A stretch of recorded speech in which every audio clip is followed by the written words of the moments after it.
जय जगन्नाथ नमस्कार दर्शक बंधु देखंतु ओडिशा सरकार तरफ खरीफ धान क्रय पई चाषी पंजीकरण प्रक्रिया आरंभ हो सारी तथा धान संग्रह वर्ष 2025-26 वर्ष पई ए चाषी पंजीकरण प्रक्रिया 19/7/2025 तारिख ठारू तथा जुलाई मास 19 तारिख ठारू आरंभ हो सारी एवं देखंतु दर्शक बंधु ए चाषी पंजीकरण प्रक्रिया 20/8/2025 तारिख तथा अगस्त मास 20 तारिख पर्यंत जारी रहिबो।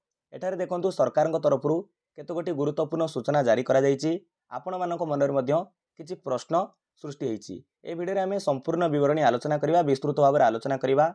सरकार तरफ देखंतु एथर कहा जायछि कि जेउ चाषी माने धान मंडी रे धान विक्रय पई खरीफ ऋतु पई चाषी पंजीकरण करिवे तथा चाषी पंजीकरण करिबा समय रे समस्त चाषी को आधार भित्तिक ई-केवाईसी करबाकू पड़िबो, जहा बाध्यतामूलक रखा जायछि। देखंतु आपण जड़े चाषी भाव में आपणकर चाष जमी आपण धान चाष करिसेंती, खरीफ ऋतु पे आपण धान विक्रय करेंगे से आपण को चाषी पंजीकरण करने को पड़ो।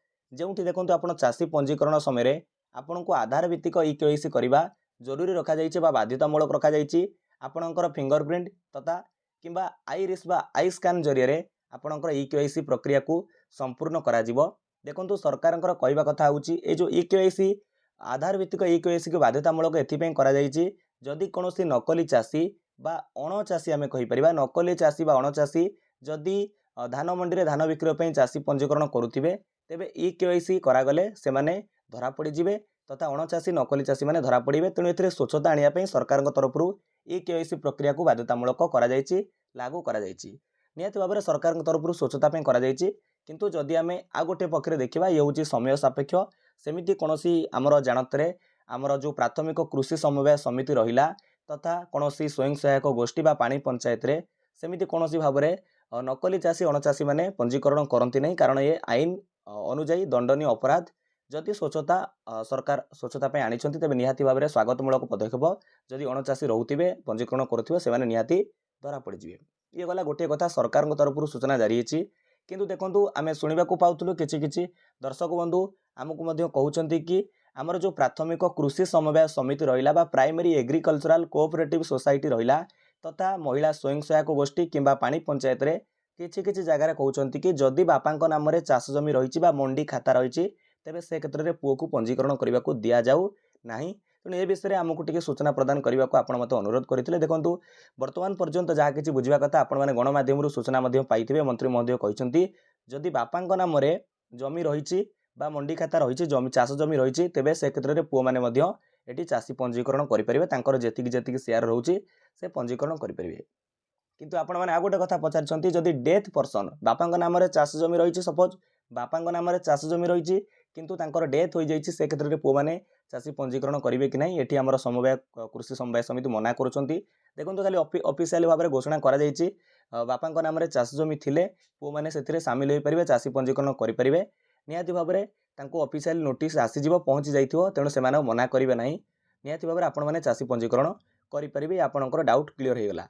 तापरे देखंतु जदि एपर्यंत आपण चाषी पंजीकरण करि नाहंती निहाती भाबरे आपणकर जो चाषी पंजीकरण फॉर्म रहिला से फॉर्म आपण फिलअप करी एवं आवश्यक कागज पत्र सहित आपणकर निकटस्थ प्राथमिक कृषि समवाय समिति हो तथा जदि महिला स्वयं सहायक गोष्ठी देउछंती किंबा पानी पंचायत जहाँ अच्छी तो आपण सेठारे आपणकर चाषी पंजीकरण करिया पई जांतु। एटार देखंतु आवश्यक कागज पत्र कथा आमे प्रथम आलोचना करिबा। चाषींकर आधार कार्ड, मोबाइल नंबर एवं आपणकर जमी पट्टा बा आरओआर एवं जदि भाग चाषी होइतिबा आपणकर जमी मालिकक सह सहमति पत्रटा नेइकि जिवे। देखंतु आमे सब फॉर्म विषय मध्य आगु को आलोचना करिबा, केमिति केउ फॉर्म पूरण करिवे ता आपनको मध्य देखि देबी जदि एपर्यंत पंजीकरण करि नांती। देखंतु एटी आपनको भाग चाषी को नै मध्य डाउट रहिछि। देखंतु जदि आपण जणे जमी मालिकक अंडर रे किछि तांकर जमी भाग को चाष करूछंती, धरि नियंतु मु जणे जमी मालिक मो अंडर रे जणे लोक मोर किछि प्लॉट बा जमी चाष करूछि, भाग को चाष करूछि। तेणु कोन होबो ना से क्षेत्र रे भाग चाषी माने किपरि चाषी पंजीकरण करिवे तांको गोटे फॉर्म मिलि जिवो। से फॉर्म रे जेउ जमी मालिकंकर किछि जमी भाग को चाष करूछंती से जमी मालिक निजे तांको कोऑपरेटिव सोसाइटी को जीवा को पड़िबो, कृषि समवाय समिति को जीवा को पड़िबो, तांकरी ऑफिसर को कर्मचारी को आगरे स्वीकृति दवा को पड़िबो कि एई लोकटी मोर किछि जमी रे चाष करूछि, भाग को चाष करूछि, तेणु से चाषी पंजीकरण करि परिबे। स्वीकृति पत्र रे जेतोले स्वीकृति दे देबे जमी मालिक भाग चाषी मध्य पंजीकरण करि परिबे। या परे देखंतु एटी आमे आउ किछि विवरणी मध्य आलोचना करिबा। समितिर दायित्व मध्य एठार लिखा जाइछि 19/7 ठारू चाषी पंजीकरण आरंभ होइछि। 25/8 भितरे तांकू प्रत्येक चाषींकर बा समस्त चाषींकर डाटा को डिजिटालाइज करबाकू पड़िबो, पंजीकरण करबाकू पड़िबो। एटा कोऑपरेटिव सोसाइटी रो दायित्व रहिछि, समितिर दायित्व रहिछि। एबे चलंतु दर्शक बंधु मु आपनको फार्मर रजिस्ट्रेशन फॉर्म देखेबी, चाषी पंजीकरण फॉर्म। एटा देखंतु आमे फार्मर रजिस्ट्रेशन फॉर्म देखिबा किपरि आपण फिलअप करिवे। ये देखंतु ये होछि ओडिशा सरकार खाद्य जोगाण खाउटी कल्याण विभाग चाषी रजिस्ट्रेशन फॉर्म रहिछि। ए फॉर्म को आपण किपरि फिलअप करिवे। प्रथमे से चाषींकर विवरणी मागिछि, जेमिति जिला, तहसील, ब्लॉक, पंचायत, ग्राम ए सब बॉक्स रे आपण गोटे गोटे टिक टिक लिखिबे, ओडिया रे लिखिबे। तापर पिन कोड मध्य एटी लिखिबे। या पर से जाति पचारुछि, जदि आपण एससी कैटेगरी होइतिबे अनुसूचित जाति घरे ठीक चिन्ह देबे। जदि आपण एसटी कैटेगरी होइतिबे शेड्यूल ट्राइब होइतिबे ए फांका घरे ठीक चिन्ह देबे अनुसूचित जनजाति रे। जदि आपण एससी बीसी किंबा ओबीसी कैटेगरी जाउछंती आपण अन्यान्य घरे ठीक चिन्ह देबे। तापर से पचारुछि मंडी को धान आनिबार संभावित समय, एटी मासर नाम पचारुछि। देखंतु दर्शक बंधु एटी मु आपनको देखै देबाकू चाहिबी, जो आपण खरीफ धान विक्रय करिवे बा सरकार केतेबेले धान को किनिबे एटी लिखिछि 1/11/2025 रे करू ता 31/3/2026 रे मध्यरे धान किना जिवो। तेणु सेही क्षेत्र में आमे जदि आलोचना करिबा तेबे एठारे आपण कोनोसी मासर नाम लिखिबे नै, केउ मासरे आपण देबे तो आपण जानि परिबे नै केबे टोकन आसीबो केबे देबे, तेणु एटा छाडी देबे।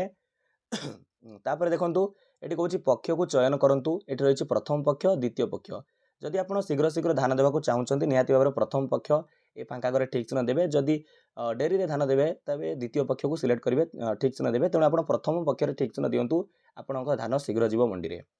या पर देखंतु राइट साइड रे किछि अछि बैंक नाम, शाखा नाम, जमा खाता नंबर। एठारे लक्ष्य करंतु से स्पष्ट भाबरे लिखिछि आधार संयुक्त बैंक खाता रे धान बिक्री रो प्राप्य प्रदान करा जिवो। जदि एक रु अधिक आधार संयुक्त बैंक खाता थाए सद्य ई केवाईसी होइथिबा बैंक खाता रे प्राप्य प्रदान करा जिवो। एठारे गोटे कथा जानि नियंतु, जेउ चासी चासी पंजीकरण करूछंती तांकर बैंक अकाउंट रे आधार कार्ड संयोग रहितबा दरकार, तथा आधार तांकर चासींकर आधार कार्ड टी जेउ बैंक अकाउंट रे लिंक रहिछि से बैंक अकाउंट को धान रे एमएसपी आसीबो, सरकार को जो सहायता राशि मिलिबो ताहा प्राप्य हेबो से अकाउंट रे आधार संयुक्त बैंक अकाउंट रे। तेणु डीबीटी लिंक रहितबा दरकार।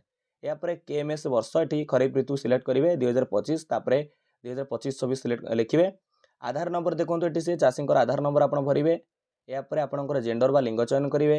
धान बिक्री करबा केंद्र रे आपणकर प्राथमिक कृषि समवाय समिति हो किंबा महिला स्वयं सहायक गोष्ठी हो किंबा पानी पंचायत जेउठी देउछंती से धान बिक्री केंद्र ना लिखिबे। या पर देखंतु तळे रहिछि चाष हेउतिबा जमीर विवरणी। एठी आपण जमी पट्टार बा जमी विवरणी देबे। जेमिति प्रथमे तहसील ना लिखिबे, तापर आपणकर RI circle, RI revenue circle ना लिखिबे, तापर ग्राम, या पर खाता नंबर लिखिबे। देखंतु आपणकर जमीर खाता नंबर लिखिबे। से खाता नंबर अंडर रे जेते प्लॉट रहिछि सब प्लॉट को लिखिबे। धरि नियंतु अधिका प्लॉट पडुछि गोटे खाता नंबर रे 5-10 टी प्लॉट रहिछि तो पुणी से खाता नंबर को तळे लिखिबे। एठी जो प्लॉट गुडा बाकी रहिछि ऊपर छाडला परे सेगुडा भी लिखिबे। तापर जमी मालिक खातादारक नाम लिखिबे, कहा ना रे खाता अछि जमी मालिक जीए चाषी जमी मालिक को ना लिखिबे। तापर से कहूछि जमी मालिक सह चाषी संपर्क कौन रही ना, स्वामी स्त्री उत्तराधिकारी भाव में स्वामी स्त्री पुओ भाग चाषी जी होते ये लिखिए। जदि पुओ होते पुओ लिखिए, स्वामी होते स्वामी लिखिए, स्त्री होते स्त्री लिखिए, भाग चाषी होते भाग चाषी लिखिए। तापर से कहूँ भाग चाषी होते सहमति पत्र आनिछंती कि नहीं, ये निश्चित हाँ लिखिए। आप भाग चाषी रूप में स्वीकृति पत्र आनी। तापर जमी मालिक ना लिखिए, जमी मालिक आधार, जमी मालिक मोबाइल नंबर। देखो तापर ये गुरुत्वपूर्ण कथा रही से कहूँ जमीर परिमाण ये आपको एकर दवाक पड़ो। पट्टा अनुजाई जो प्लॉट लिखुंट से प्लॉट रे एकर केते अच्छी। धरी नियंतु गोटे प्लॉट रे एतिक एकर जमी अच्छी एवं संपूर्ण जमी आप चाष करुँच जेतिक एकर लिखिए ये चाष परिमाण से लिखिए। एवं जदि गोटे प्लॉट रे अल्प जमी चाष करुँच अल्प परिमाण से परिमाण लिखिए। तेणु आपंक प्लॉट रे जेते एकर से एकर चाष हो पकईदेवे। यापर देखूँ तापर रही किसम, जमीर किसम आप खाता यू देखिपारे।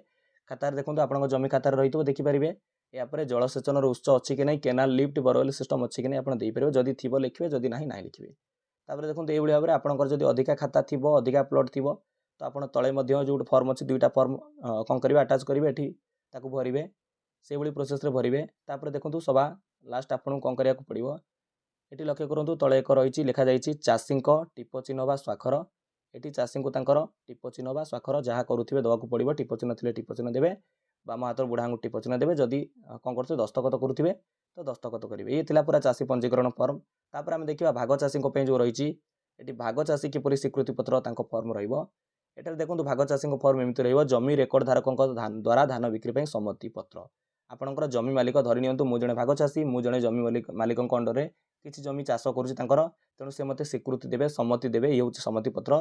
ଏଠି ଦେଖନ୍ତୁ ଏ ସମ୍ମତି ପତ୍ରକୁ ଆପଣଙ୍କୁ କ'ଣ କରିବାକୁ ପଡ଼ିବ, ଏଠି ଫିଲ୍ଅପ୍ କରିବାକୁ ପଡ଼ିବ। ଜମି ମାଲିକ କ'ଣ କରିବେ ନା ଅଫିସ୍ ଆଗରେ, ସୋସାଇଟି ଅଫିସ୍ ଆଗରେ ତାଙ୍କୁ ସ୍ୱୀକୃତି ଦେବେ କି କହିବେ ଏଇ ଲୋକଟି ମୋର କିଛି ଜମି ଚାଷ କରୁଛି, ଇଏ ହେବ ଭାଗ ଚାଷୀ ଫର୍ମ। ଇଏ ଥିଲା ଦେଖନ୍ତୁ ଆପଣଙ୍କ ପାଇଁ ଖରିଫ ଧାନ କ୍ରୟ ପାଇଁ ଚାଷୀ ପଞ୍ଜୀକରଣ ପ୍ରକ୍ରିୟା ଆରମ୍ଭ ହୋଇସାରିଛି। ଆପଣ ଜାଣି ରଖନ୍ତୁ 1/11/2025ରୁ 31/3/2026 ଭିତରେ ଆପଣଙ୍କର ଏ ଧାନ ମଣ୍ଡି ପରିଚାଳିତ ହେବ, ତାରି ଭିତରେ ଆପଣଙ୍କର ଧାନ ମଧ୍ୟ ବିକ୍ରି ହେବ। ଇଏ ଥିଲା ଆପଣଙ୍କର କିଛି ନୂଆ ସୂଚନା କି ଏଥର EKYC ପ୍ରକ୍ରିୟାକୁ ବାଧ୍ୟତାମୂଳକ କରାଯାଇଛି। ଏପର୍ଯ୍ୟନ୍ତ ଯଦି ଆପଣ ଚାଷୀ ପଞ୍ଜୀକରଣ କରିନାହାନ୍ତି ଚାଷୀ ପଞ୍ଜୀକରଣ କରାଇ ନିଅନ୍ତୁ, ଯାହାର ଶେଷ ତାରିଖ ହେଉଛି ଅଗଷ୍ଟ ମାସ 20 ତାରିଖ। ଆଉ ଆପଣ ଜାଣିଲେ ବାପାଙ୍କ ନାମରେ ଜମି ଥିଲେ ତ ଆପଣ ଉତ୍ତରାଧିକାରୀ ଭାବରେ ପୁଅ କିମ୍ବା ଝିଅ, ସ୍ୱାମୀ, ସ୍ତ୍ରୀ ତ ଆପଣ କ'ଣ କରିପାରିବେ ନା ପଞ୍ଜୀକରଣ କରିପାରିବେ। ଏ ଥିଲା ସମ୍ପୂର୍ଣ୍ଣ ସୂଚନା ଯାହା ସରକାରଙ୍କ ତରଫରୁ ଆସିଥିଲା ବା ଖରିଫ ଧାନ କ୍ରୟ ପାଇଁ ଚାଷୀ ପଞ୍ଜୀକରଣର ସୂଚନା ମୁଁ ଆପଣଙ୍କୁ ଜଣାଇଛି। ଯଦି ଭିଡ଼ିଓଟି ଭଲ ଲାଗିଛି ଭିଡ଼ିଓକୁ ଲାଇକ୍ କରିବେ, ଆପଣଙ୍କ ସାଙ୍ଗସାଥୀମାନଙ୍କୁ ସେୟାର କରିବେ, ସମସ୍ତେ ଜାଣିପାରିବେ। ବିଦାୟ ଦିଅନ୍ତୁ, ନମସ୍କାର, ଜୟ ହିନ୍ଦ, ଜୟ ଭାରତ, ଜୟ ଜଗନ୍ନାଥ।